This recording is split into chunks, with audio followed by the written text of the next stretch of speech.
All right, this is a pre-show of the pre-show. What's going on? Oh, shit. Pre-show. No. So it's a live show. Guys, we're going live. So anybody who's listening to this later in a podcast, whatever, we're having a really great conversation. I wanted to continue it live. And that we were talking about video stores. So you were saying that when Hollywood Video moved into your town, Blockbuster shut down. In New York, I live in upstate New York, the capital region near Albany. I live in Schenectady. Hollywood, so we had Blockbuster. Hollywood Video came, then Blockbuster just faded away. Then all the little mama and papa shops streaming came, the Netflix and shit. Then they started dying. So that's so Hollywood Video was around for a while. I preferred Hollywood Video. Yeah, me too. I agree. I agree. I think they had the better horror movie. There's still one Blockbuster in Alaska, right? No, it's in Oregon. Bend, Oregon. That's actually where I'm from. Oh, my original one is up in my wallet, my Blockbuster card. This one, I thought someone said it was in Alaska for some reason. Nope, Bend, Oregon. Oh, that's Blockbuster. That's nice. Yeah, so they sent me that.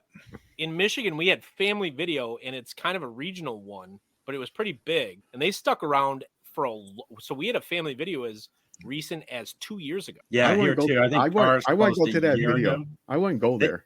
Just because they're lazy the on back the name. room. They still have the back room that you can go through with the beads and stuff. Yeah. Oh, the doll. Yeah. But Family Video to me, it was like, that's all. We didn't have a Blockbuster. I didn't enjoy Blockbuster until I was in college and I moved to Grand Rapids.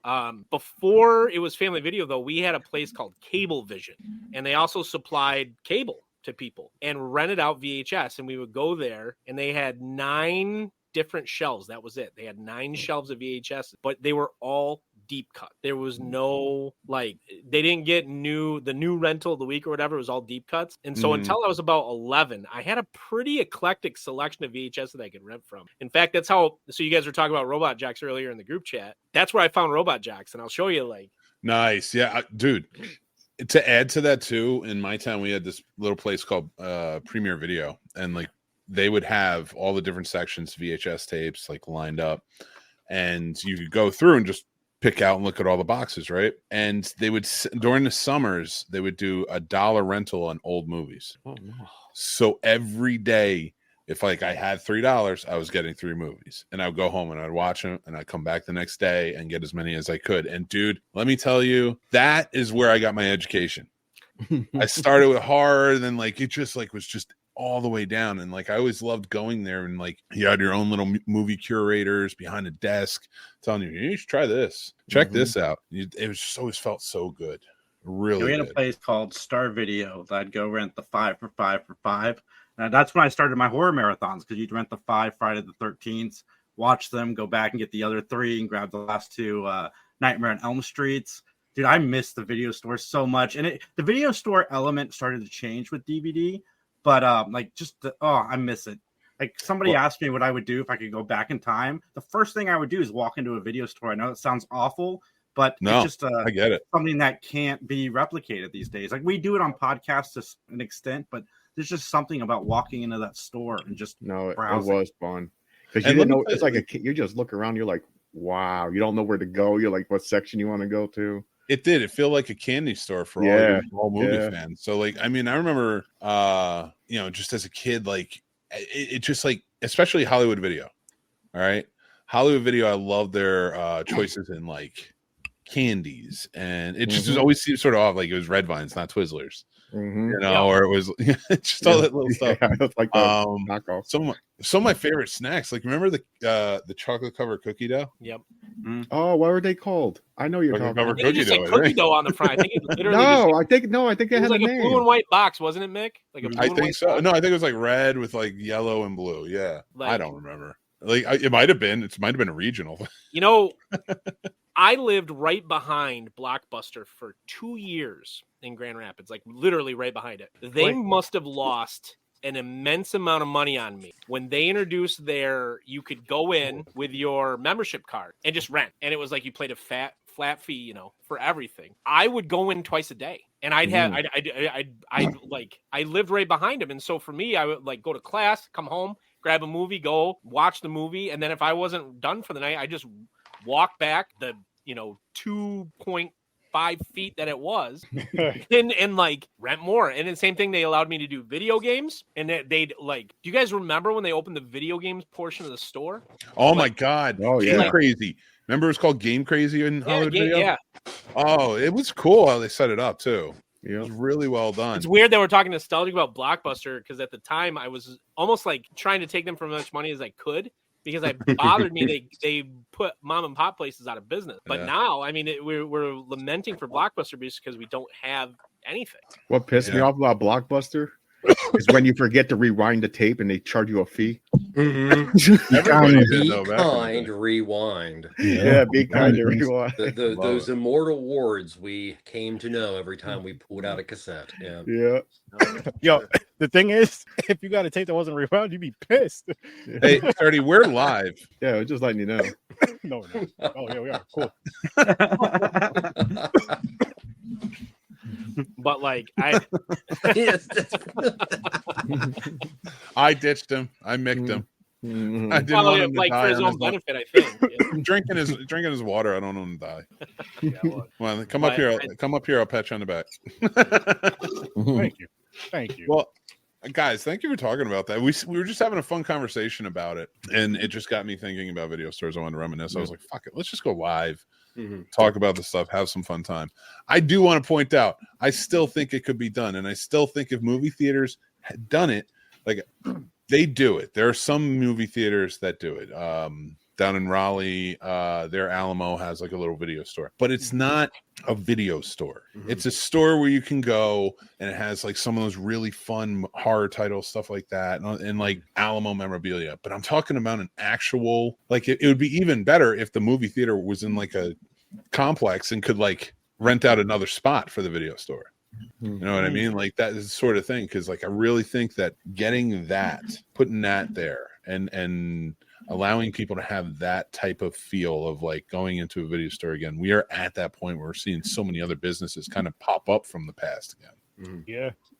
Well, I mean- right now, I mean, you think about video, and yes, corporate video stores are being talked about again. And that's good because the video store would exist. But I think the future of really good video Blu-ray stores, I mean, really going after the collectors, out of necessity, once corporate America starts going vinyl, which they already are, you have these independent record stores that expand into having both. And that was a very common thing in New York City. Places like Kim's and things like that. You know, your first floor was music, and then your second floor was crazy, wild videos you could find nowhere else. I'd like to see that as the recipe. See, that's my biggest argument sometimes too, is like, especially with the adoption of video stores, where a lot of the times it's remembered as like this place where horror and sci-fi or like really weird things could be found. And I am all for it. The underground was always great, and the underground will exist again if you bring video stores back. And that's what I love too. But like for me, it's like we got to expose everybody to everything, because there's a lot of people that masterpieces are being lost in time, in my opinion. That like I go back and I think about, and I'm just like, nobody talks about this movie. Like Spartacus was one of the biggest movies of all time, and It's nobody a Kubrick film. I mean, yeah. So. I think that what has to happen is you have to have local people. So I think about my local record store, right? They sign local people to come in and record, because they have a recording studio in their actual store, and they put their stuff out on cassette, CD, and vinyl, and they bring local artists in. So what you would need to do, almost like, so Mick, you've seen the pictures from that theater I went to in Clare that's super old school. They don't have an affiliation. They're not a Regal. They're not Cinemark. They're not any of that. They are just whatever the Clare Theater is. You got to have somebody like that who is a passionate, dedicated member of this community who says, okay, this is what we're going to do. And it's got to be, so I've always had this idea for a bar called My Best Friend's Basement. Like, how many of us when we were 16 would all congregate in that one guy's basement? I mean, it's like that 70s show. The only show that was, even though set in the 70s, was about the 90s, right? We all went to that one guy's house, went to their basement, and that's what we did. And like, so you got to make it this social thing for people that are Xers and early millennials who did this stuff, and it's a one-stop shop. You know, you have like your physical media space, you have something where it's reminiscent and feels like that kind of nostalgic thing that we had, and it's a theater. But to be frank, like I've also heard that we should be our old people's homes should be like in malls, and I don't disagree with that either. Okay, well, before we go any further on that, we do got to get the show started. So I'm going to take everybody out, and we're going to get the show started. Everybody, thanks for joining in tonight. Let's get ready. All right. Welcome to the Scenesnobs podcast. That's right, everybody. Welcome to the Scenesnobs podcast. It is Thursday night, Tuesday night, Wednesday night, Friday night. Oh, that's right. It's always Tuesday night with us. And it's 7 p.m. We are going to have a lot of fun tonight. We were just doing a little bit of a pre-show, getting into it. We were talking about video stores in the back room and just having a good time. So I wanted to bring it forward and get you guys involved as well. So thanks for joining in. But guys, you can continue conversations like that over on our Discord. And the best way to do that is join up on our Patreon. That's right. Join up on our Patreon. You can either follow us for free or you can join up on one of the paid tiers. Either one gets you into the Discord, but they have great perks on their own. But right now, until August 20th, or we get 100 patron followers, whichever comes first, we are going to be giving away this Deadpool, or Headpool, as I should say, popcorn bucket from AMC. That's right. So you can see a very cool detail. Really went into it. I did a review video for it, but it is never used. And I'm going to be giving it away to one lucky patron, and another lucky patron in that time will be winning this Wolverine with the figure and straw and everything cup. Pretty cool little cup. So I want to show that to you guys. I also want to thank our sponsor of this episode, StubHub. We love you. I'm going to see AJR this Friday, and I can't wait. And I got my tickets on StubHub. I got most of my tickets for stuff on StubHub. Otherwise, it's just on the app. That's right. Let's get going. All right. I'm going to bring on my awesome co-hosts tonight, the man Sturdy and Dan. Trevor's here, James and Jason. What's up, everybody? They just saw you. So I mean, it's not like there's no point in just saying, hey, no, let's just hey, everybody. I didn't know we were live earlier. What's up? Don't worry, I think Mick's gonna edit that part out, mate. I can. Okay. Welcome to the internet. I will do my best. I thought you knew we were live because you didn't have a camera on at first.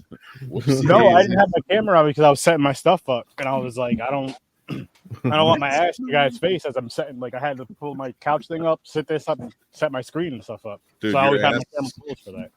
Top 10 ass. It was a top 10 ass. It's miraculous. I loved it. And even when you stood up and we saw the crotch, even better. French kiss. Thank you, God. French kiss. Oh my God, Trevor, are you in a t-shirt? And I love it. Yes, I am. Yeah. What's your t-shirt, man? It says Black Plague European Tour 1347 to 1357. Oh, that's a death metal thing. Has to be. I love it. It's a mock Trevor, metal shirt. Can I ask Trevor one question, Mick? Sure. Because I put something up specifically just for him for this episode, and I've been waiting to ask this since I found out that he is. Well, let me make you big. Okay. All right. I've had this record for a while, Trevor. This Death is what I consider amazing. be the greatest black metal album of all time. They are the creators of black metal. Thorny Crown, man. What is it? Bloody something bloody. Scream bloody bloody or whatever. The first album is really, really good. They can continually make great albums. So if you like metal, definitely good stuff. That Human is my favorite, and like I think that like they get undersold and not enough people listen to them. So I was just curious to see if there's a really horrible documentary, and it's a horrible documentary, and that's a problem. But that's for another time. Well, guys, I want to say thank you so much for coming in. I want to tell everybody, make sure you're going to hang out with these awesome people. Of course, Sir Sturdy is from Horror with Sir Sturdy Podcast, and you can follow the channel over there. And James is his co-host and his cohort on the Popcorn and Pints podcast as well. My apologies. Jason is from the Three Geeks Podcast. You make sure you go check them out. They're awesome. I think if I'm correct, I'm joining you tomorrow, right? Yep, tomorrow at 8. We're going to talk Comic-Con. I love it. I cannot wait.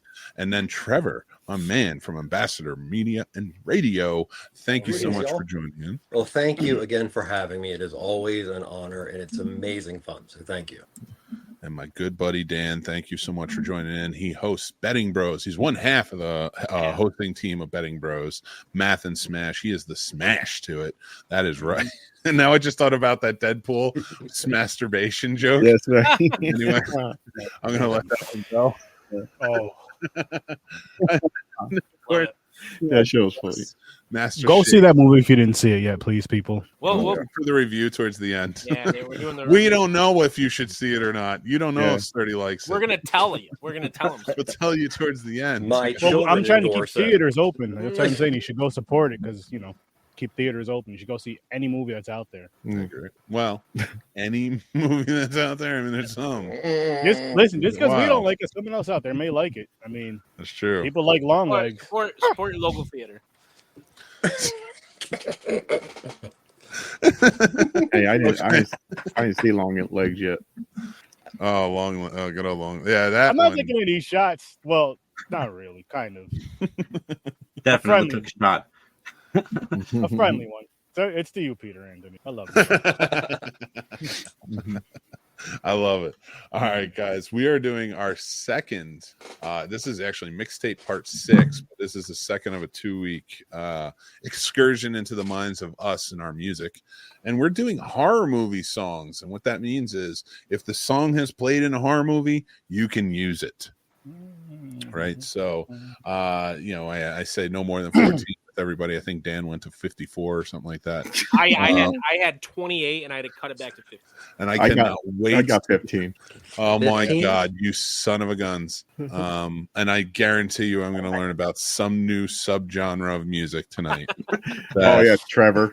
That I will not believe exists. And then get yelled at by people who are really into vegan grindcore. This was Yo. a major thing to ask because once you started going down that rabbit hole, you either kept going or you just pulled the reins back. I pulled the reins And I back. had to do that. Jumped back. So yeah. Really quick, Trevor. So What? today I went to James's desk because we were both in the office. Uh-huh. And we were talking. I was like, "Yo, James." I was like, "What was that band's name that Trevor was talking about?" I was like, "Vegan." What? We could not think of it. No, we could That was not the think of it. capitation. Yeah. The only thing I remember was the vegan something. What they're from. Dude, I was sitting there and listened to, and I listened to them. I All listened to 31 everybody's seconds. choices. I was like, I was like, this is interesting. It's an interesting trip that Trevor's taking me down.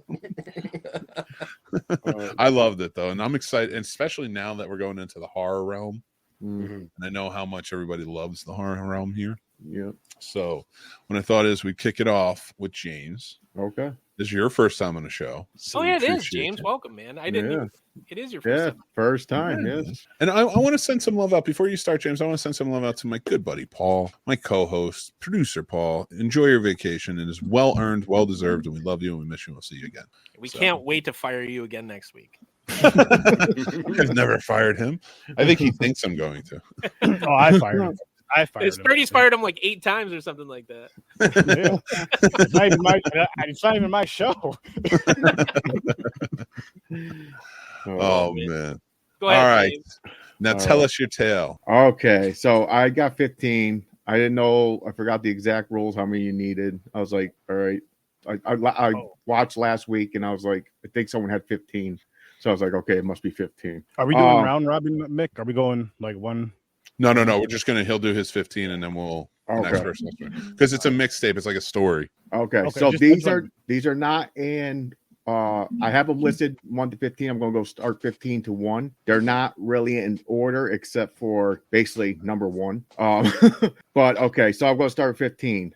When I hear this song, it's not a Christmas song. It goes right to this movie. It's from Gremlins. Do you hear what I hear? Mhm. I hear that song. It's not a Christmas song. I hear Okay. it. I go Favorite Gremlins. Christmas movie for sure. There's some really creepy music in Christmas time. So a lot of death talked about Christmas time. Yeah. So that's my 15. So 14, I got Killer Clowns from Outer Space, the Dickies. Dickies. Yeah. Awesome. Nice. Awesome. 13 and 12 go together, same movie. And this might argue it might not be horror, but I call it horror for kids. You might get mixed. Beetlejuice, It's okay. Jump Okay, in the Beetlejuice line, first. Jump Yep. in the line, and Deo. Oh yeah. Nice. I'm sure we'll hear Excellent. both of those in. Constantly. I hope so. So that's 13, 12. Okay, so 11, Mad World by Gary Jules, Donnie Darko. Darko. No. Darko. That's excellent. Good That choice. is so good. Number 10, Hell's Bells by AC/DC, Maximum Overdrive. Nice. Mhm. Nice. Yeah. Number 9, here we go. We're going to get lovey and cheesy. Total Eclipse of the Heart, Urban Legend, 1998. That's a deep cut. And it's so weird because it's such a mainstream movie. Yeah. Hang on. What were you going? I love that time? I love that song. I love that song. Hey. Turn around. Yeah, I love that song. Yep. All right, so number 8, Burning Down the House by Talking Heads, Reanimator. Anime. Great Nice. song. They- Great yeah. song. 7, Sweet Dreams, Marilyn Manson, Nice. House on Haunted Hill, 1999. That's on my list. Number 6, Hunter's Moon by Ghost, Halloween Kills, 2021. Ooh. That's a good band, by the way. I love Ghost. Yeah, Ghost is a good band. One of my favorite old time songs, Don't Fear the Reaper, Halloween, 1978. Nice. Very nice. Another one, because it's rock, Living Dead Girl, Rob Zombie, Bride of Chucky. Bride of Chucky. Yeah. Great soundtrack. Jay is happy right now. The song in itself is a Oh. movie reference. Oh, Yeah. Excellent song. Yeah. All right. Number 3, continue on. One of my favorite bands, Down with the Sickness, Disturbed, Urban Legends remake, 2004. There's a remake in 2004 of Urban Wait, Legends. yeah. I remember Urban Legends and Urban Legends Final Cut, Yeah. which I prefer. No, there was a remake, 2004. Number 2, Freebird, The Devil's Rejects. Oh, great use of the song. Good Yep. use. And my number 1 of all time, Cry Little Sister, The Lost Boys. Lost Boys. Nice. Yeah. Beautiful. Nice. Beautiful. I really like the way you think, sir. There's a solid mixtape. That's one I would play on Halloween. Yep. All right, let's motor through. I'm gonna go over to Shake. I want to hear your list, sir. So this was really difficult for me. I had to sit around and think about how I was going to develop the playlist. Swear And to so- fucking God, if there's like 3 thrillers on here, I'm gonna mick you. No. And so I had to sit and think really hard, and so I went instead with something that, like, if I wanted to burn a CD, what tracks would I put on it? And so it has to follow the rules of a CD, right? You have to have a flow, you have to have an intro song, and you have to have, like every good CD had, a secret track. You took this shit serious. So I Awesome. sat around developing, and I was like, you know what I wanted? I just went to, and I got 2 of the shirts up. I just went to a metal fest called Upheaval that we have here in Michigan, and it was a ton of new metal that was there. Now, I am not the new metal fan. I've listened to new metal. I know new metal. I'm not like pounding that drum. But this album is entirely made up of bands that could fit under the new metal genre, with the exception of the secret track. Okay. Now, my first track doesn't really. It wasn't technically in the movie, but it was in the trailer. All right, you're out. It was in the trailer for the movie. There's a song called "Song to the Siren" that's actually by a band called Lacuna Coil. Yep. However, it was covered by a band called Moneypenny, their lead singer Renee, specifically for the trailer. And it's called "Song to the Siren." And it was a really haunting way to open up the CD. Then I immediately transitioned into "Drowning Pool Bodies" from Jason X. Then Power Man 5000 Ultra Mega from one of the greatest metal soundtracks of all time, Dracula 2000. Okay, Terrible I'll take the soundtrack. If you praise that movie, Oh, terrible God. movie. I love my Dario, but man. oof, Then Static X, Cold from Queen of the Damned, another great soundtrack. Yep. was a great soundtrack. It is. This is a Not a great terrible movie. movie. Mudvayne Not Falling from the movie Ghost Ship. Great opening, though. Oh, great opening. Great opening to a I movie. forgot Line about for that the one. people. Good- Yeah. Okay, remake. Kill I like Switch the original. Engage, When Darkness Falls, the Atom Mix from Freddy versus Jason. That is a great part of the film too. And then you got to bring it down a little bit with It Dies Today from Sacred Heart. That's from Jennifer's Body. It's an Italian band. Then up again with Slipknot, My Plague, the New Abuse Mix from Resident Evil, which was a great track in that movie. Bring it back down again with Korn, Camel Song from End of Days, which low key, I love that movie from 1999. Nice. Arnold playing End of Days, like. I like that movie too. It's a It good movie. is dumb, but I love it. Then Glassjaw, Siberian Kiss from Ginger Snaps, which is a great moment in the Oh. film because it's when she actually Nice. decides she's Yeah. going to lean into being like a bad Yep. guy. Mm-hmm. Now a newer movie, but an older track, Machine Head, Sail Into the Black from Devil's Candy from 2015. Nice. Little melodic. So this isn't new metal, but a little more melodic. Nightwish Nemo. It's from the great. Cave.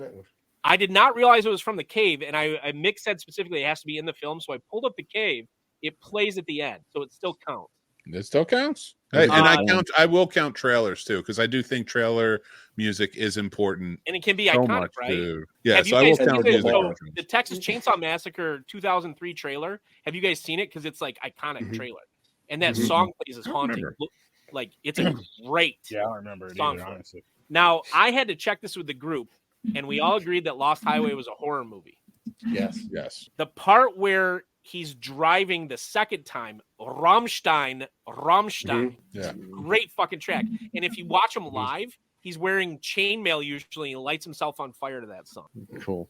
That is an underappreciated soundtrack. I think so too. I think it's probably I would probably say third greatest soundtrack of all time. I love that soundtrack. Amazing. Track 14 would be the last track before the hidden track, right? And I wanted to bring it down a little bit and kind of have an outro.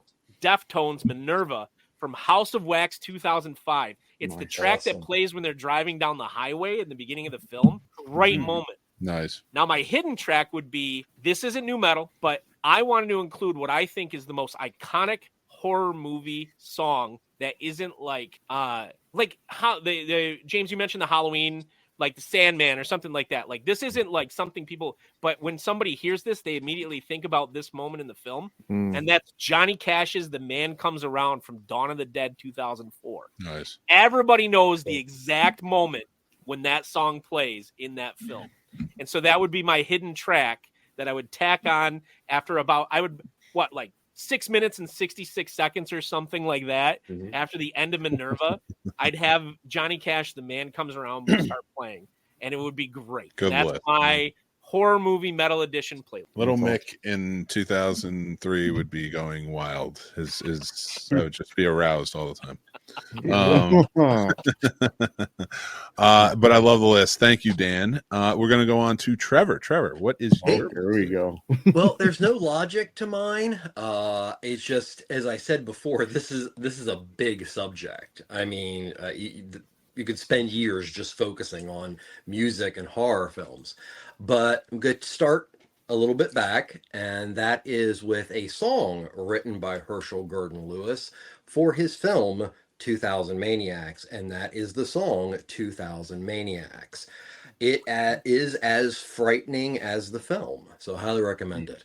Now, this is one that, is, if you're talking like great 80s rock movies, you have to go with Soldier of Night, a track by Black Roses for the 1988 film Black Roses.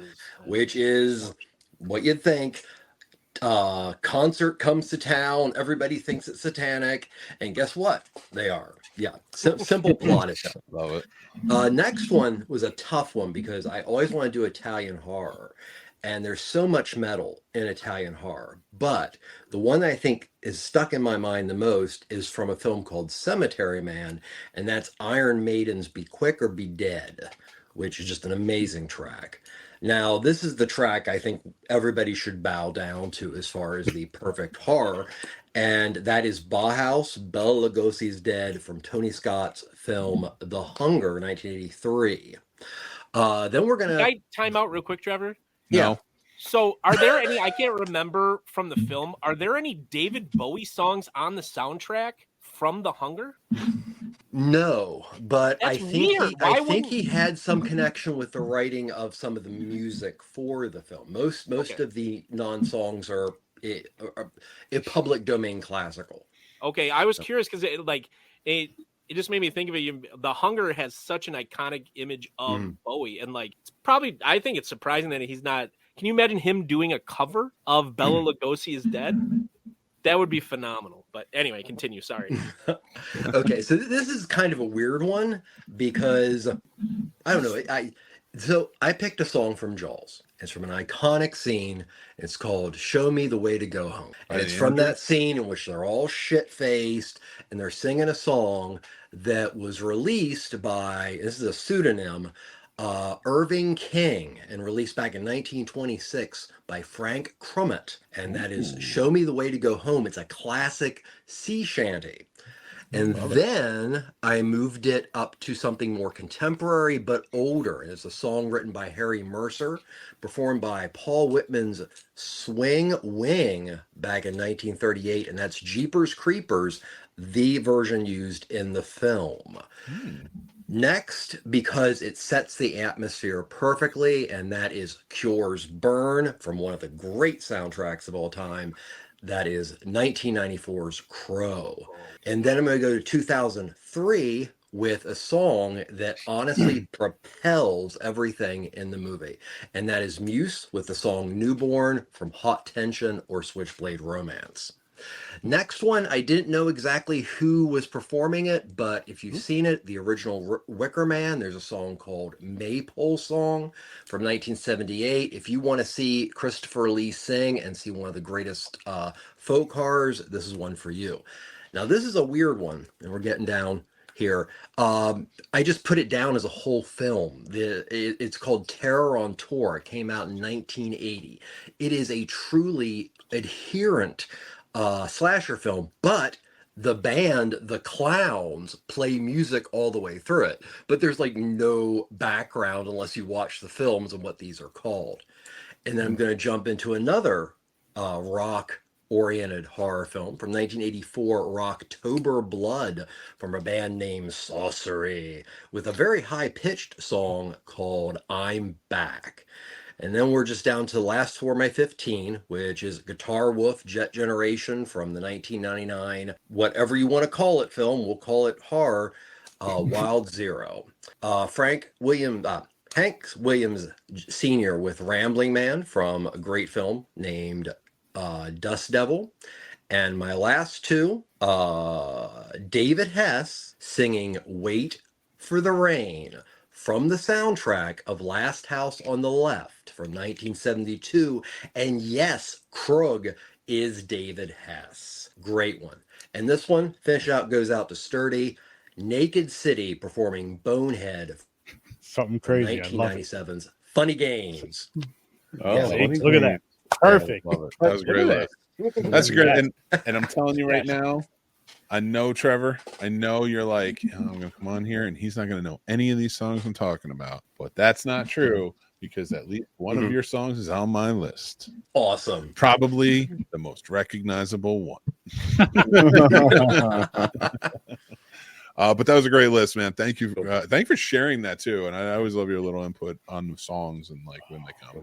Because I thought the Andrews Sisters sang the original version of Show Me the Way to Go Home. But no, it goes... Frank Crumit was the oldest I could find, but it's a sea shanty, cool. So I don't know the year it was actually written. I think we need a music database, like an internet music database housed by Trevor, because he knows all. That is right. Thank you so much again, Trevor. All right, Jason, we can go on to you, my friend. What is your list? So this list was a little harder for me because outside of hip hop, I listened to a lot of scores. So of course, all the like horror I was thinking of were scores, but I did put together a playlist that I would actually listen to. So here we go. Number one, Mr. Sandman from the Chordettes on the Halloween soundtrack. And then you've got Bad Moon Rising by Creedence Clearwater Revival. Mm-hmm. Nice. Living Dead Girl by Rob Zombie. Me and James's list is pretty similar, from Bride of Chucky. Red Right Hand from Nick Cave from the Scream soundtrack. All of the Scream soundtracks, I'm pretty sure. Yeah. He's Nick back. Cave is a god. Nick Cave is pretty good. He's back. The man behind the mask from Friday the 13th Part 6. Alice Cooper. Yeah, it's one of the best. I Get Around from the Stephen King's It, the miniseries from the 90s, when Richie's in his car passing the movie theater. Yep. The Man Comes Around, Johnny Cash, Dawn of the Dead. I love Johnny Cash. Don't Fear the Reaper by the Blue Oyster Cult from Halloween. Bad Moon Rising by Creedence Clearwater from American Werewolf. Sweet Dreams by Marilyn Manson. It's the only Marilyn Manson song I like, and it's from a house on Haunted Hill. No More Mr. Nice Guy by Megadeth from the film Shocker. Dream Warriors by Dokken. And then Candyman by Sammy Davis Jr. And after James's list, I've got my 14th song, Who Made Who by AC/DC from Maximum Overdrive. Yeah. Very nice. Thank you. I love it. All right, great list, man. That was solid. That was a fun one. Like, not saying that all of them aren't fun, but some of them, like, I have to really search for. No, yeah. Like that would be a very cool like party mix. Makes sense. I love driving mix. Driving mix is a good one too. Oh man, what was that Creed song from Scream? Whatever the hell, 3? Creed. I don't know. I blocked Creed out of arms my wide life. open. Arms wide open. I appreciate the list, man. Thank you so much, sturdy sir. You are up, my friend. Okay, it's my turn. So I'm kicking it off with honestly a movie that I love. I've only seen like 2 times though, believe it or not. But the first time I seen it was with my father. He actually showed me the movie, and he's not even into horror. But we're both in the cars, and it's Christine. The song is "We Belong Together," followed by "Don't Fear the Reaper," Halloween 2. There Was a Crooked Man, The Conjuring 2. I love like those weird, creepy children's songs when they throw them into horror. It just and then put the creepy singing with it and the mute. Oh man, nothing better than that. Yeah, it messes you up. It does in a good way though. Superstitious from The Thing. Yeah, Wonder, of very course. nice. Banana Boat, Beetlejuice, Yeah. and then I have a few from this movie because it just like the way the movie. And just watched it recently. The way the music was played in this movie with the scenes, Good Vibrations from Us. Like every time they play music in this song, it was important, it mattered, and it just made sense for that scene. Yeah. You Are My Sunshine, The Conjuring, told you again. Jeepers Creepers, you already know where that's from. Mr. Sandman, Halloween 2. And this one was close to being number 1, but I was like, I gotta really think about this. Tiptoe Through the Tulips from Insidious. That is some creepy creep, and I love it. Tiny Tim. That's some tiny And the Tim. scene's perfect. Oh my god! I had them. I had those 2 on my list: Jeepers Creepers and Tiptoe Through the Tulips. But I was like, oh, they're too obvious. Everybody's gonna have those ones. So I went and found 2 other ones. Sturdy, have you seen his horror movie? Oh my god, it's on the list. Yeah. It's on your list. Blood Harvest. Blood Harvest, yeah. Wait, what? Yeah. It's on. I put it on that list for the wheel I gave you for the Joe Bob list. Oh, it's so bad. It is so bad, but oh my god. But think long legs and look at that movie and go, I like shit. Like, yeah. Wow. Yeah. That's basically Long Legs. Yeah. That was, I mean, it's not what Nick says, but yep. Wow. yeah. I mean, wow. You're right. Well, good call, Trevor. I love that association. Please proceed, Friday sir. the 13th for Love Is a Lie. Nice. The Candyman from Candyman 2021. Nice. And again, Us. Fuck the Police. Listen, Yeah, it was that played at a good great scene. time. That was a funny scene. And then the way they did, I got 5 on it when they slowed it down. I got 5 on it. It was just I was so out of tune, it hurt my ears. no. I loved when they slowed it down for that scene. No, I'm kidding. I loved appreciate it. And then I'm not getting sued. lastly, Tick Tick Boom, Friday the 13th, 2009. Like Oh, as they're tick, saying the tick, tick tick boom. tick boom, the guy gets hit in the head with the boat. Or no, the arrow. The arrow goes through his head. Oh yeah. He gets hit in the head with the boat. Love Are we that thinking of the scene. same Tick Tick Boom? Is it from the rock band from Tick Tick Boom? I thought it was Click Click Boom. Oh, you're right. That's Click Click Boom. You're right. yeah. Never mind. I mixed it up. Yeah. I bet. I take it back. Hey, go with it. I like it. Is that your whole list? Yep. That was number 1. Yep. That's Solid list. Nice. Thank you, That's sir. good. I can't wait to listen to that. That's gonna be I a like lot of that fun. list. Very cool. All right. Well, I guess it's me right now, right? Sir. All right. Well, I'm going on a little journey with mine. I'm gonna take you on a little Willy Wonka journey. I'm kicking things off with Tiny Tim's Tiptoe Through the Tulips. I'm gonna bring you through the creepy forest first, and then I'm gonna rage on with Wu-Tang Clan, Let Me At Them, Tales from the Hood. Then only to let you know that things aren't what they seem. With Blue Oyster Cult's Don't Fear the Reaper, not just from Halloween, but also in Scream. So, good movie. Then I'm, gonna let you know that you're in Dream World now. Marilyn Manson's Sweet Dreams from House on Haunted Hill. And then we're going to take a trip to the 80s a little bit. This is important. 80s is a very important decade to horror. So we're going to go Cry Little Sister by Gerald McMahon and Lost Boys. Then we're going to go to New Order, Confusion from Blade, which I will hard argue is a horror movie. I stayed away from it just because I didn't think it qualified. But Me I like too. Me too. I actually. definitely the level of qualifies. murder and death, like when you say is Twilight's a horror movie, I'm like, come on. Well, the Like, comic book was considered a horror comic book. Yeah, That's true. That's very fair. It's like I love that Werewolf by soundtrack. The Night. Blade soundtrack was so Yeah. good. Like, Yeah, it So was. good. And that's such I'd a great consider song. Blade horror. I'd consider Oh yeah, Blade horror. totally. Mhm. Absolutely. He's a vampire that actually kills. A lot of them are just kissing each Yeah, other and falling in love. And they throw it yeah. into the horror I just automatically connected it to Marvel. I was like, it's not. It's But it not can still horror fall in movie. that. Who's to say it can't still fall in the category even if it's under the Marvel thing? It doesn't So mean it more can't is be. Morbius a horror movie? Yeah, Yes, because but it because was it's so made. bad, The you're bad? gonna see Unwatchable. Blade soon. It's a horrible movie. I Soon I they're said that. supposed to bring in the new Blade. Oh man, I brought in a controversial pick. I love it. Yeah, there Oh, you you go. did? It was up to pre-production, and to my knowledge, it's non-existent anymore. Honestly, I thought I was After going to with Beetle. Morbius, I thought people are going to go, that's not no horror movie. That's a kid's movie. All right. Well, let me continue. Hip to be a square. Huey Lewis in the Oh, news. nice. American Psycho. Nice. And then, of course, I'm going to bring it home because I got to get us out of the 80s, but not too far out of the 80s. I'm going to go with Ghostbusters, Ray Park Jr. Awesome horror comedy. And then at number 10, I got to slow things down a little bit. Bela Lugosi's Dead by Bauhaus. Yes. But then I got to speed it right back up because we're going to the Pet Cemetery with the Ramones. Yes. Awesome. And then because we're in that Pet Cemetery and all those little critters are waking up, we're getting Superstition through Stevie Wonder. And then I got 5 on it. I feel good. It's a little creepy still. Like kind of brings us down, brings us out. It's a little creepy. I got 5 on it by Lunas from Us. But I had to add in the secret track at number 14, Dan. The secret track. And that is probably the greatest hair metal horror movie 80s song Trick of or all Treat. time. Nope. Wasp. Scream Until You Like It from Ghoulies 2. Really? Wow.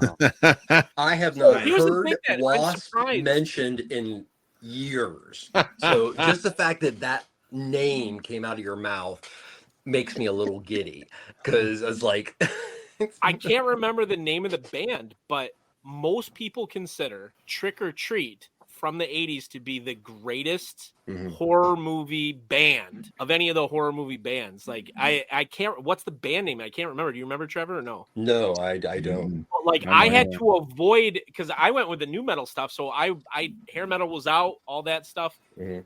I had to avoid that. Yeah, I think that is the greatest example of 80s horror metal of all of them. Even though I love Dokken, don't get me wrong. I mean, I have the damn poster. Like, I was surprised you didn't go with that, Mick, but that's a good An pick. wait. An indie horror film that people rediscovered even existed because they started packaging it and selling it at Walgreens for $1. And somehow the horror community adopted it with fervor of cult classic. Does not go down as the great, just because Gene Simmons and Ozzy Osbourne both playing off Typer in this movie does not warrant them to be the greatest metal. Who's I can't remember. He's a wrestler, but he's lead singer of the band Fozzy. Oh, Chris Jericho. Oh, God. Chris Yeah. Jericho is like, he bangs that drum for that movie, like bangs that drum hard. And the whole He bangs reason the drum for Blood-Sucking Freaks too. Yeah, but so the whole reason I discovered it, I didn't know about it. I thought Trick or Treat from 2008 or whatever was the only Trick or Treat. So I didn't know about Family Ties stars in the original. it. Like, and what a good movie it is too. Like, honestly, it's like super fun to watch. But I discovered it because of Chris Jericho. I thought it was done better by that movie. I think Trevor made mention of it. That movie with the band that comes to town and possesses everybody. Yeah, Black Roses. Black Roses. Yeah. I thought it was done better in that one, honestly. Like, there's a few where, like, with rock bands that I like a lot. Listen, Rock and Roll Zombies is terrible, Yes. but I love it. I love it. So So before we get into the next stage, can we all pick what our actual favorite metal soundtrack or horror soundtrack of all time is? Oh, I don't even know. I couldn't tell you. No, because like Bride of Chucky's been mentioned a couple did you just times. say favorite horror metal soundtrack? I don't Well, know. horror That's such a soundtrack. I deep meant to one, say, right? but for me, it's like I have the metal in mind for my list. Like, I have a favorite horror soundtrack for sure. It's not Bride of Chucky, even though that's damn close. But I have a favorite horror soundtrack of all time for sure. Does anybody else? Favorite horror soundtrack of all time. What, all time or just metal all time? Oh, Like any all horror, time because is like me. I don't want to limit it, but like for me, it happens to be metal. Like I don't know. I'd have to like on the spot. It's a great question, but I'd have to go and really like do my research because are we counting scores too or no? Just soundtracks. Just soundtracks, like because for me it's Dracula 2000. I have never seen that movie. I saw the beginning. You That was don't want to. You don't want to. But that soundtrack is Pantera, Slade. Like that is an amazing soundtrack. Like what a trash movie, but great music. The two movies that I never really saw, but I own their soundtrack and will hold it up as if it's like a torch. Is that, and then I'll hold up Go. I've never seen Go, but that soundtrack is fire. Like. No. I listen. I mean, soundtrack wise, I could pick out a top 10 of just movie soundtracks, but I can pick out. That. We'll save that. No, we're saving that one for another. I like prime real estate. I like Queen of the Dam metal. because it has cool. I like Lost Boys. Well, I'll tell you what.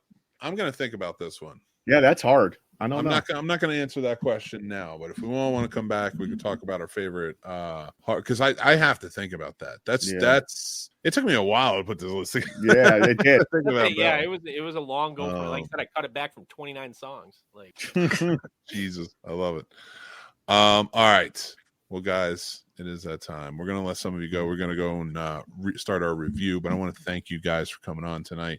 Jason, go check them out at the Three Geeks podcast. I'm going to be live with them there tomorrow talking about San Diego Comic-Con 2024. I want to thank you for coming on, sharing your list. Appreciate you. Go check out Three Geeks. Follow them everywhere. And until next time, brother, I'll talk to you soon, my friend. See you guys soon.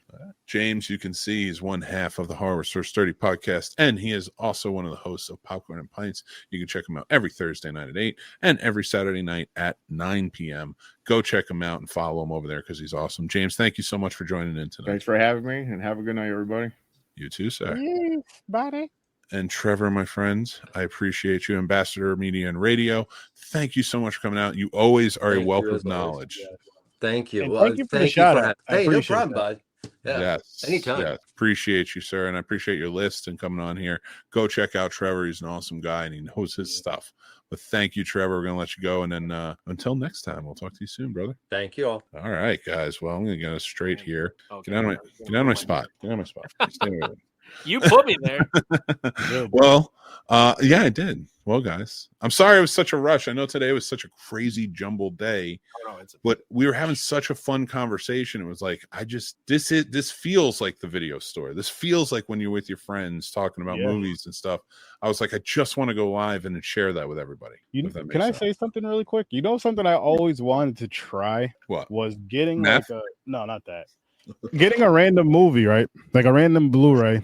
Horror movie, of course, and say I watched the movie and I send it to say Mick, and maybe I put something that's from up here, like some sort of sticker or something that's from here. From that, you send it to Shake sends it to Jason, maybe Jason sends it to James sends it to Tim sends, I know it's only one movie, but I think it would be something like that would be kind of cool. And then from that, maybe send it to a follower from one of our things, like, hey, and then you start sending it to people. Like, it'd be cool. I ended up with that bubblegum zombie killer movie. And you know what though? I would put what the hell was that called, Sturdy? I can't remember. Oh, it was like bubblegum. The girl was the one with the mutant girls, the mutant girl squad. Yeah. With the zombie killer, whatever. Like, and I bet I was not in a normal state of mind and immediately bought it on Amazon. He did. God. I didn't tell him to either. He just seems to go upstairs. I just was like, I'm gonna buy this. God. And I said it in the comments. I was like, this guy, man. And then sent me a picture as proof. I'm like, Dan, I believe you. I told you I got it. I love that. And I love your idea, man. And I think if you got like the only thing I would get is like maybe like a big piece of paper, like a white, nice piece of paper, like an actual like glossy one, fold it up and put it in the thing. And then everybody who gets it maybe signs it or writes a little note or something. That'd be fun. That could be cool too. The thing with that is I know how my handwriting is, and it's terrible. Oh no. I'm not talking about a lot. Just be like, sir, you could just write Sir Sturdy. Yeah, I know. I'm just saying. You could just put your sticker on it. How's that sound? Yeah, that's probably what I ended up doing, putting a sticker. Boom. Well, I want to say, but I do like that. Before we get started on our next thing, because I want to share this again for anybody who's joining in late. Or just, screws up everything that I screwed up. It's going to be fun. So we are doing a giveaway, right? We're doing this, and we're doing the Wolverine Cup, right? So for anybody who's on the Patreon, You can be on the free tier or you can be on the paid tier. Doesn't matter. We are going to be giving away to 2 lucky Patreon winners. I don't know why I went into a weird accent there. 2 lucky Patreon. I swear to God, I didn't even do anything. Like 2 lucky Patreon winners. I don't want to do that too hard because it fell off last time, but it comes off easy. It's not like it fell. Like I hit it too hard and it kind of flew off. But it was very cool. It's Popcorn Bucket from the Deadpool and Wolverine movie this week. It's Headpool. It's a very cool collector's item. So if you guys aren't a comic reference for that for me, Mick, because I don't know it. He's just a head. He's a zombie head of Deadpool. Mm-hmm. That's that just flies it. around. There's That's it. nothing to it. Okay, all right. Yeah, I mean he shows up in different times. Like he doesn't have his own starring. Okay, thing. I So didn't know if he had his own run or something like that. I was like, I He's thought just maybe it was a Deadpool. He's a variant. blowjob joke. I didn't know. So he's just a variant of Deadpool. So it's pretty cool they showed up. Like it's just kind of random, but they did a lot of that, and we're going to talk about that in our review. But we are doing a giveaway. Like I said, you join up with the Patreon, and then you, like I said, free or do one of the paid tiers. Help support the channel. There's lots of perks for both, and then you are entered in to win. We're just going to pick at random 2 lucky winners. So go ahead and do that. Links down below, or you have the wonderful little QR code right there. But it's time, guys. It's time that we review Deadpool and Wolverine. I know my man is super stoked about this one.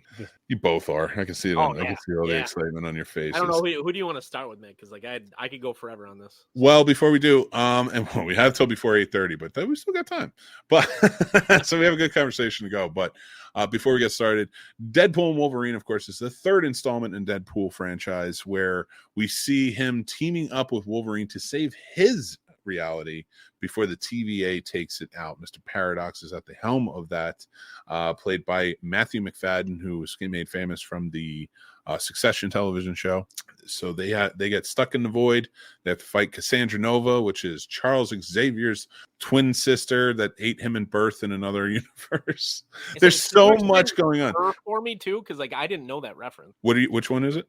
Cassandra. I have no idea who Cassandra is. It's not like a full reference. Like it's not even main. Like it's a variant reference where she survived in it. So like I can't tell you much about it, but I do know Cassandra Nova. She shows up every once in a while. She causes trouble, but she wasn't like a super main villain. They made her like really powerful in this one. Yeah, she was like ungodly powerful and apparently immortal. Yeah. Like I was like, what? Yeah, I don't know all of her powers, but I mean she is Charles Xavier's sister. She's formidable, but he was always sort of around. But yeah, they did a lot with this, and we're gonna go into spoiler territory, but not at first. What I'd like to do is do a non-spoiler review of this, so that's the movie's about. Deadpool has to get Wolverine to save his universe, but gets stuck in the void and has to get his way back out. That's the non-spoiler version. Before we go to the spoiler, I want to hear what you guys think. I'll put up our ratings for now while we talk about it, but what's your non-spoiler ratings? What's your non-spoiler feelings about this movie? 4.5 stars for me. It's not without its faults, but it is a great addition to the MCU. Like, even though it's his foray into it, like it's a great addition to the MCU. I think that Hugh Jackman shows this was more than a money grab, which was huge. I was worried he would phone it in. I don't think he did at all. And oddly enough, if I can explain why I took half off, I think that as long as it's not spoiler. Nope, it's not. I think Ryan kind of might have phoned it in a little. Maybe he was too focused on the writing. Mm-hmm. But it is not his strongest performance of the franchise. Okay, I get that. Sturdy, how about you, man? What'd you give it a 5 out of 5? I had a great time with it. And what was cool about this too, the experience was me and the wife went. And this is actually the first movie that she watched of this trilogy. She tried to watch the first one, couldn't get into it at first, I guess because of the way the comedy is. But after watching this one, she laughing through the whole thing just like I was, had a great time with it. She wants to watch the other two now. Which I was like, I kept telling her, I was like, you're gonna have a good time with it. Once you actually watch it and sit down and kind of just let go, turn your brain off, you're gonna have a good time. But yeah, you get the laughs from it, you get all the jokes you want, and I can't say too much more without spoiling. That's fair. I'll go with mine. I gave it a 4 out of 5. I really enjoyed the film. It had every bit of fan service I wanted. I think that had the fan service that was right too. A lot of people are like, I hope we see this. I hope we see this. I hope we see this. And some of it didn't make sense, but I get why people wanted to see it or some callback to it. But this movie did a very good job in gently and lovingly handling a lot of our favorite characters from the past, and also bridging the gap to now the future and being in the MCU. It was a really well done movie. All practical effects really impresses me about this movie, and I really enjoyed the interactions. I do agree it isn't Ryan Reynolds' strongest turn as Deadpool. I do think he probably did have a lot on riding on him on this, and that was I mean, maybe that could have played into it, but I do appreciate him for what he did here and getting this all together, because like, let's be real, if it wasn't for Ryan Reynolds, none of this, like Sean Levy directed this one, you know, like all the, you know, everybody came around, and like I get why he wanted to make the Deadpool family shine. Because they were all there from the beginning. So I appreciated that about everything he did. There's a lot of heart to this movie, and I loved it a lot. So go check it out. Now, there are things that maybe in more spoiler territory took me out of it. Like, I didn't think the story was the strongest I've ever seen. It was just a simple, nice story. Simple story, Yeah. So, but there's a lot of chaos in this movie, and I loved it. But at the same time, it doesn't always translate perfectly, but they came damn near close. So I have to give them a lot of credit on that. Okay. Let me put up the banner so the people watching at home know that we are talking spoilers. Actually, I can make that a ticker this time because Paul's not here. I can't do it as a scroll because it messes with Paul's audio, but I can do that. So let's get started. All right, let's really get into it. So tell me what you really thought about the movie, guys. Go ahead, Sturdy. You go first. I'm gonna hop out and say it. For this movie, it worked. Channing Tatum as Gambit. For this movie, for the type of movie it was, and for the jokes it was playing on that character, kind of, you know, and the jokes it was playing on other characters, which I loved, and the callbacks and all that, it worked. No. But I shared a post on social media that I disagreed with, where someone was saying put Gambit in a soul. I hope it was a joke. And Gambit should not be a. No, he's not a good actor in my opinion. He could do more 21 Jump Street till he's about 57. Put him in stuff like that. But as far as like a serious Marvel film, Gambit, no. Please. No, his accent that was another thing. His accent was perfect for the movie because it was in the joke. Yeah, it was like intentionally terrible. I don't know that it was intentionally terrible. I thought it was. I thought it was intentionally terrible. I think he just did a terrible accent, and he was, because Ryan Reynolds felt like he was calling out people in this, not in a bad way, but like all bets are off. Like, the only one he didn't, and he praised, and the way it should be, was his wife. Because he didn't want to go home to a dirty laundry. That's why. Like going home to dirty laundry where she's like, "Excuse me." Yeah. Oh no, when he was like just had a baby, seems brand new down there. Like he's just. But even like Hugh Jackman, when he calls out Hugh Jackman for just like, you know, he's let it go a little bit since the divorce. He just got divorced like less than a year ago. That's it. He was with his wife for like 30 years or something. Like, oh, so like he did not mind going hard in this. I didn't mean to cut you off. I just wanted to throw that out there. It's like I gotta give him credit on that one. No, he definitely did.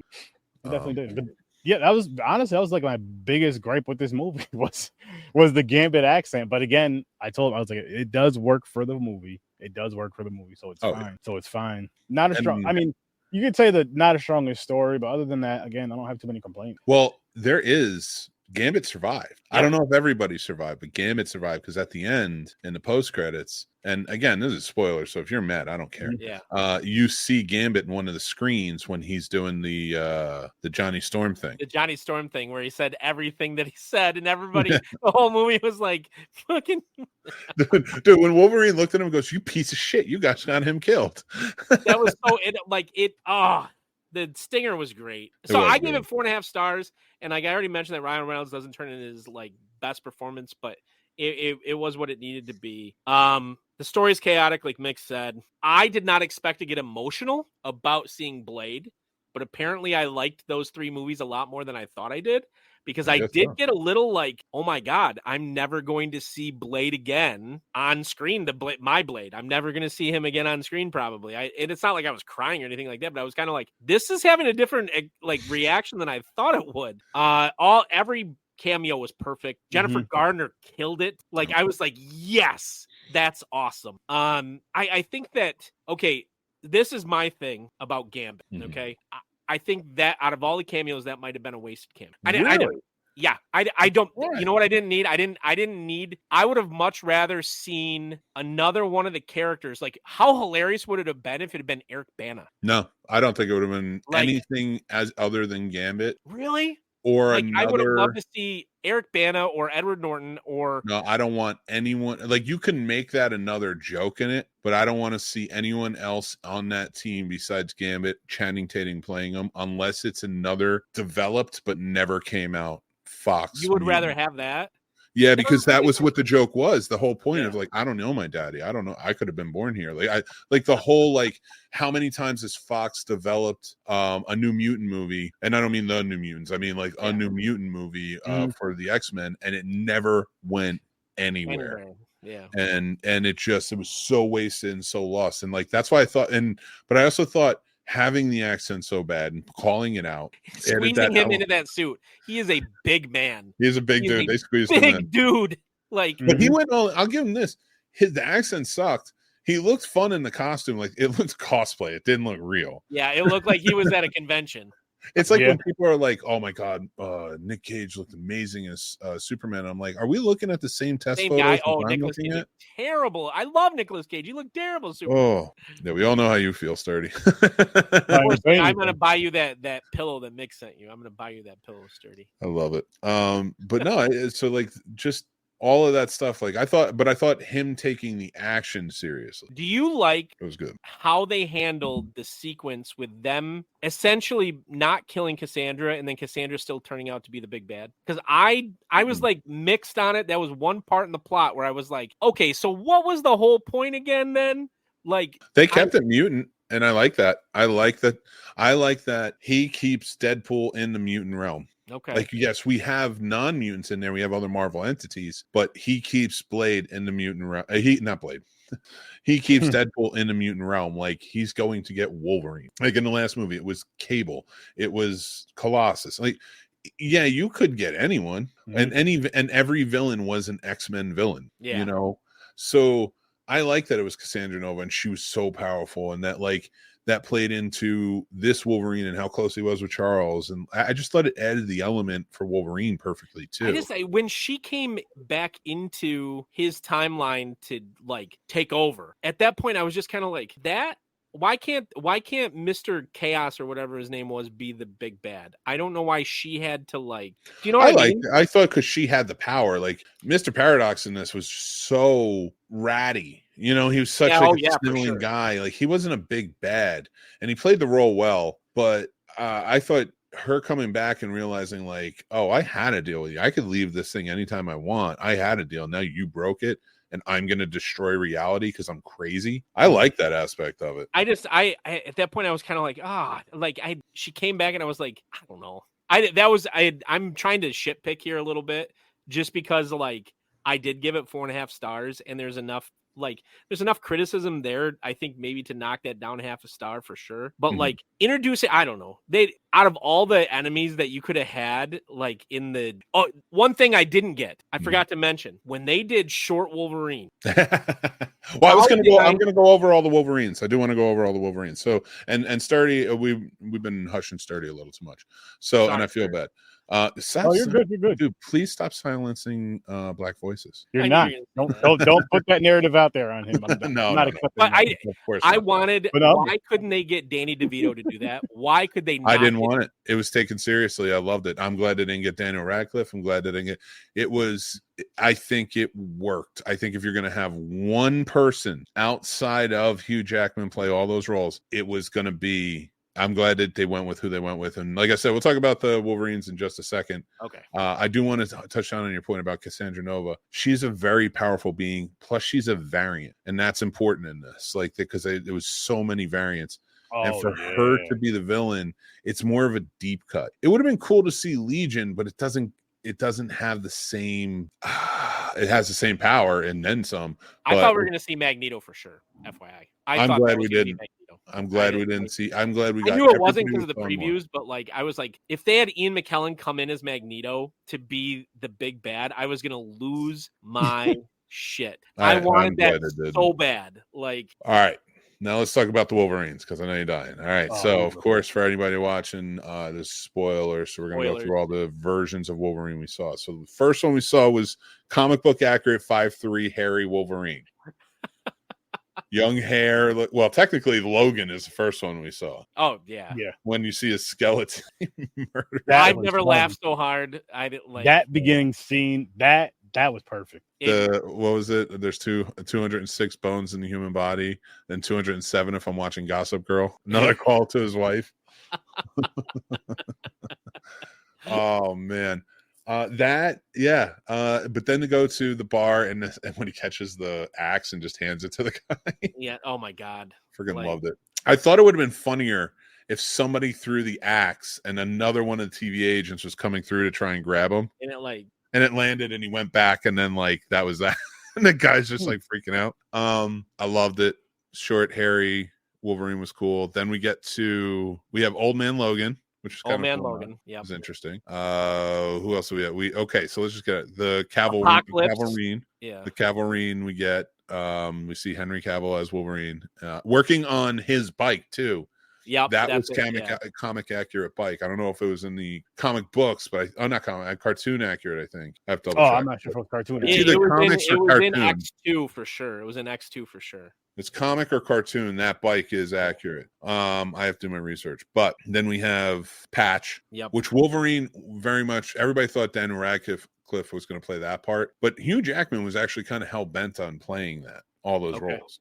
Because those were kind of like his dream to play these different all these different or do these stories and stuff. We have the Apocalypse where his hand's missing, and then oh my god, the John Byrne Brown and Tan fighting the Hulk. Oh yeah, And when he puts up, if you look closely enough to his claws when he puts it up, it's on the mask, but for good reason.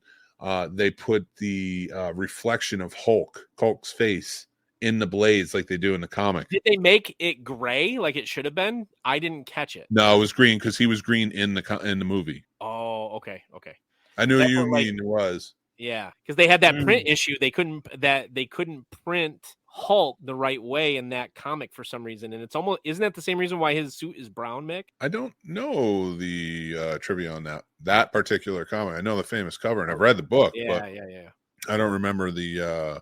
They had a print issue, and that's why Hulk was gray, and everybody was like, "What the hell?" Well, the first ever issue of The Incredible Hulk, he was gray. Yeah. Because of the print issue, because they wanted him to be green, but it wasn't working. Yeah. And then he ended up gray. And then there's Professor Hulk, and there's actually Joe Fixit, who was kind of gray. So there's definitely many grays. All right, let's talk about some of your favorite points in the movie. Sturdy, what are some of your favorite parts of this movie? I love the Deadpool variants. Yes. That was just hilarious. I wasn't expecting it either, and then when I see it, I'm like, oh wow, they're really going there. They're going anywhere with this. I like that, and I like when the speaking of that, it was after the dog came, the happy Deadpool. When he used nice him pool. as a shield. Nice pool, yeah. When he used him as a shield. Oh my god. And then after his head gets shot up, he's still holding him up like this, running he's just giving him CPR. Then he takes his guns. Yeah, it's like he just wanted the gold-plated guns. Oh my god, their interaction when he calls him Van Milder. Yes. And then he goes, "Oh, I can do." Oh, he's like, "I can do fourth wall breaks too." And he goes, "The proposal." And he goes, "Bitch, is that what you think I do?" I love The Proposal, by the way. I think that's movie. I think that's a great movie. Like, it's so clever. Like, keep hardcore going for The Proposal. Oh, yeah. No, I love it. It's a good movie. And listen, it's all of this was a lot of fun. I really enjoyed the movie. Yeah. You guys, Sturdy, I just had so much fun. Like, just like everybody, I love to laugh. And I'm very immature, so if you're immature, this movie is perfect for you. This is perfect. I'm laughing damn near through the whole movie. Oh my god, man, it really was. It kept you going the whole time. Yeah. Dan, what was missing for you in this movie? What was missing? Besides Magneto, you said Magneto. Yeah, like I mentioned, I think that the ending is a little anticlimactic in terms of her, like Cassandra coming back. But what I would have really loved to see is Cable. Cable is one of my favorite mutants, period. Mm-hmm. And I'm trying to think of the actor's name that played him in 2. Josh Brolin.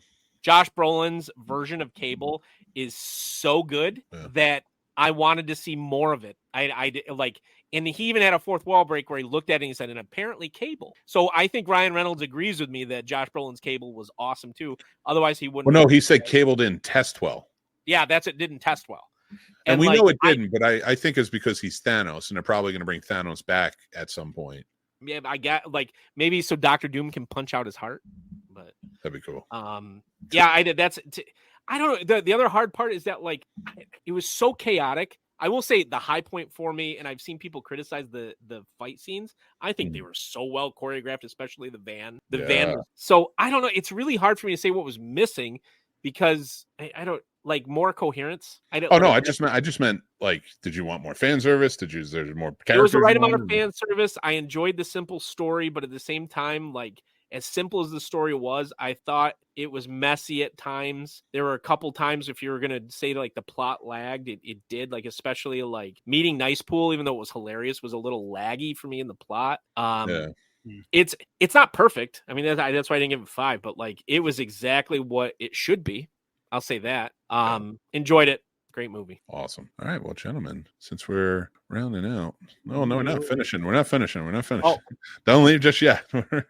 Hold on, hold that horse. We still got mixed movie pick, and I got another question for you. All right, guys, mixed movie pick from 1973, a movie I truly love, starring Paul Newman and Robert Redford. And if you haven't had a chance to go check it out, go check out this great movie.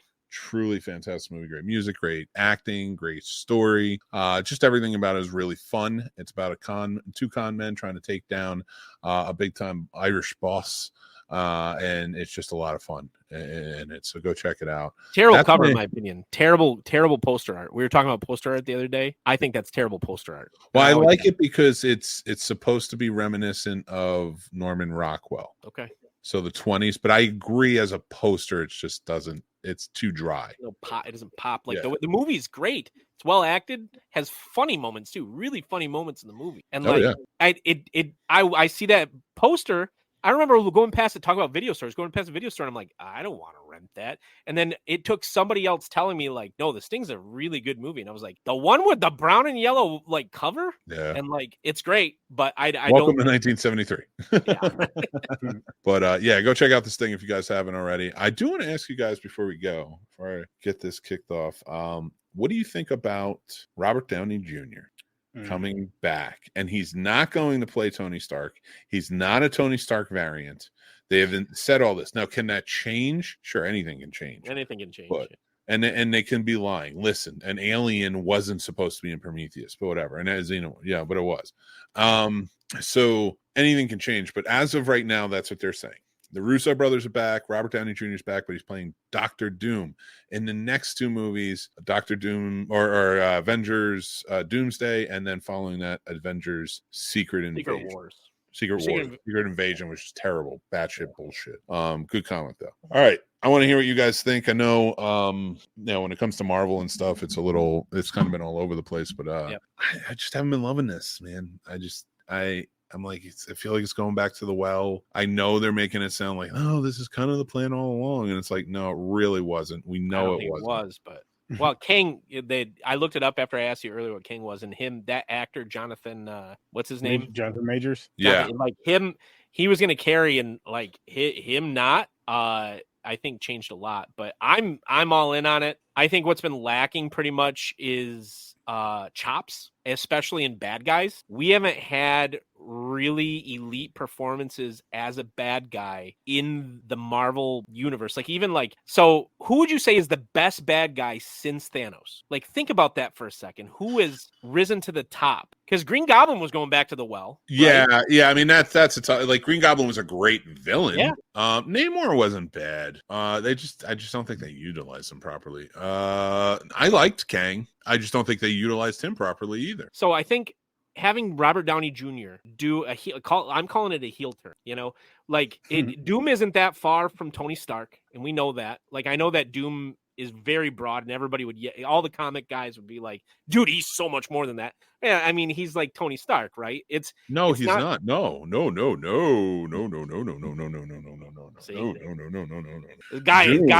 guy in a suit. No. I will defend Doom all day long. And that was Stan Lee's favorite character. Yeah, it was. I thought the Hulk was. He loved Doctor Doom because Doctor Doom's only a villain because he knows let's don't base it on the movies. Doctor Doom's intellect is on the same level. If we're going movies, I would put him at Tony Stark. Maybe even more. Because he has a working understanding of all his variants. In fact, in the comics, he went through and started killing all of his variants to gain their powers and knowledge. Okay. That's like how powerful he was becoming. But his whole sole motivation is he knows that the best outcome for the future of humanity is that he has to be the ruler. So like he knows, and this isn't like he thinks this. He knows this. He believes it. Like he knows it. Like he saw his future and he knows he saw all the options. It's kind of like when Doctor Strange is like reading all the different options. He realizes the best hope for humanity is him ruling. I'm not even gonna lie, because for 8 years in the Secret Wars, he did a good job. having actors with chops as the bad guys is what made the first sequence. All the best movies have the best bad guys, right? Like you need a good anybody can play a hero, but you need good bad guys. And Robert Downey Jr., even though he's being paid $80 million, it looks like a cash grab. I think he's going to go full out, be a great bad guy, and he has chops. He knows the universe. He knows the fans. I'm in on it just because I'm tired of seeing half-assed bad guys. We don't have good villains. So, I disagree with you on that. I do not think that David Prowse, when he was acting as Darth Vader in the first movie, there was no chops, but he still brought a presence and that voice and like who we were, like, and all of the great Marvel villains, Killmonger, Thanos, even Loki, who had one of the greatest redemption terms of all time, but as a villain was very good. Good acting and not a lot of star power or whatever. I would have preferred that. Honestly, just a really good actor with good writing who understands. Look what Ryan Reynolds did with Deadpool. Like he understood that character so well. And that's what I want Marvel to do more of, because you keep saying to us, like, listen, it's a movie. It can't be like the comic book, but you've gone to the well of comic books for every ounce of what you're doing here. And you've done a good job adapting them. Don't get me wrong. I'm not taking away their writing skill, but Kang should have the first villain that, the first hero to go up against Kang should have never been Loki. Oh no. That was, and not to say like the He Who Remains was not bad. And I could still get over that because that is one variant of Kang. But and I could get over that because he didn't need to be powerful and he needed to die. So that I can get over that, but it shouldn't have been the first time we saw Kang. Now, it's like almost like when we saw Thanos the first time at the end of Avengers when he smiles. It's like that's what we needed from a Kang before we got there. Show some power, show somebody fearing him. And then when we get to Quantumania, and like he's going up against not only Ant-Man, but like cartoon character type of characters. It's like, this is ridiculous. Yeah. And he lost. So he lost all credibility of being a villain. If I'm being honest, I think they probably should have killed off the Wasp in that movie and left Ant-Man stuck there for a while. Or anything, or at least like kill off the two older people. But like, that's the thing is, like, I feel like Robert Downey Jr. being Doom brings back stakes. By chops, I'm not, by the way, I'm using the term wrong. I'm actually talking just good actors. I don't like. Oh, I see what you're saying. I thought you meant like had A-list. Yeah, I see what you're. I'm misusing the term. That's my fault. Like, I want good acting in the bad guy roles because you look it's at important. It's important. Anybody can play a hero. Yeah. You look at every good version of Batman. You know what he has? An amazing foil. You look at every the superhero movies are not made by the superheroes; they're made by the bad guys. I disagree there. Like they can be made by both. Like Batman Begins didn't have a perfect bad guy, but it was a good film. I don't know, man. I don't like the twist though. I don't know. I wanted somebody. I didn't know Dr. Doom was going to be the plan. I had no idea. He wasn't until they had to pivot because of all the Kang shit. But I was up in the air, like, who's it going to be? And it's got to be. I knew it had to be somebody that was good because they're struggling, and I just he's think going good. back- He's good. I think it takes away from that ending of Iron Man. And just because he's good, I don't think that you should. And he's not going to wear the fucking mask. That's what's going to drive me crazy.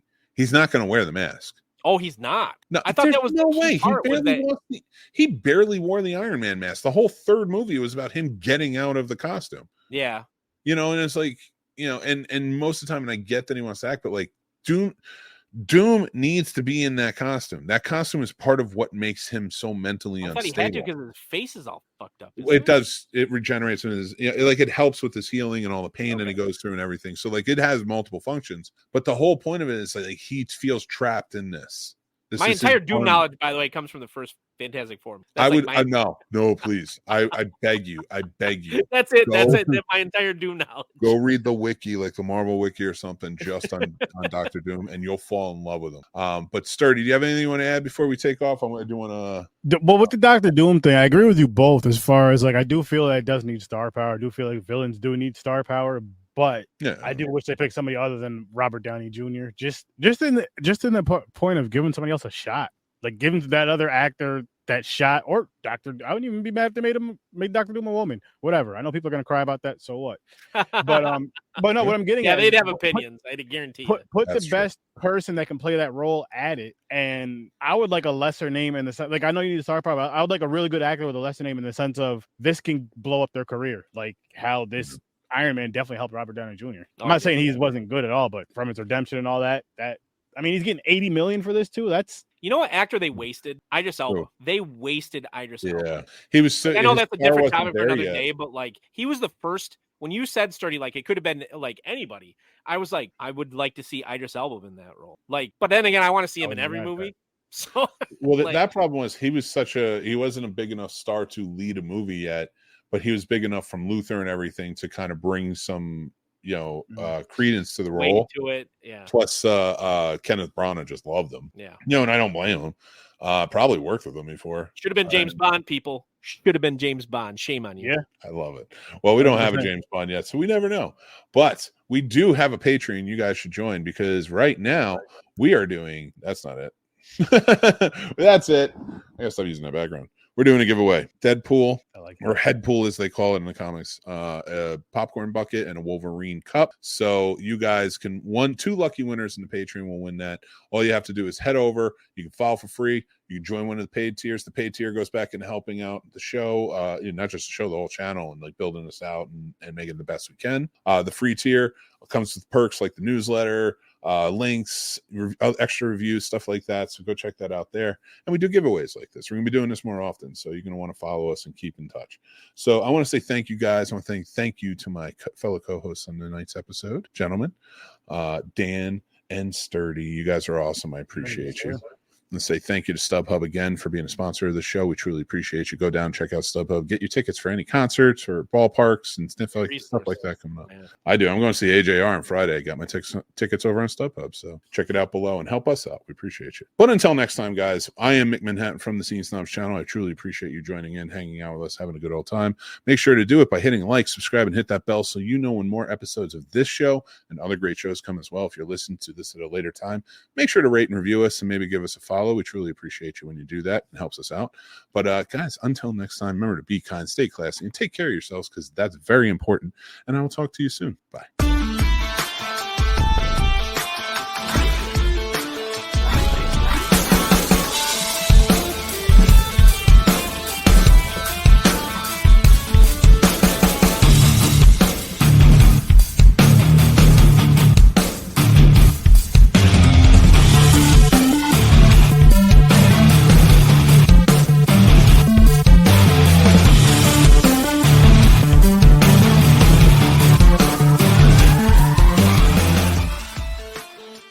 Da-da-da.